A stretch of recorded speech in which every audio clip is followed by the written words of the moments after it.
Элет жериндеги ишкердикти колдоо боюнча бир катар иштер жасалды. Салык жагында сезилерлик жеңилдиктер берилди. Айыл чарба продукциясын кайра иштеткен ишканалар үчүн кошумча нарк салыгы 80%га кыскартылды.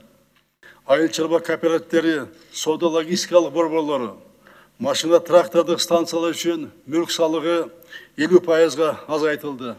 Пайда салыгын толугу менен алар бошотулду. Айылдарда ачылган жаңы өндүрүш ишканалары 5 жылга салыктын 4 түрүнөн бошотулду. Жеңил өнөр жай тармагындагы 50ден ашык кызматкерлер бар ишканалар үчүн киреше салыгы азайтылды. Ар бир кызматкер мурда орто эсеп менен 1500 сом төлөсө, эми орточо алганда 400 сомдон төлөшөт.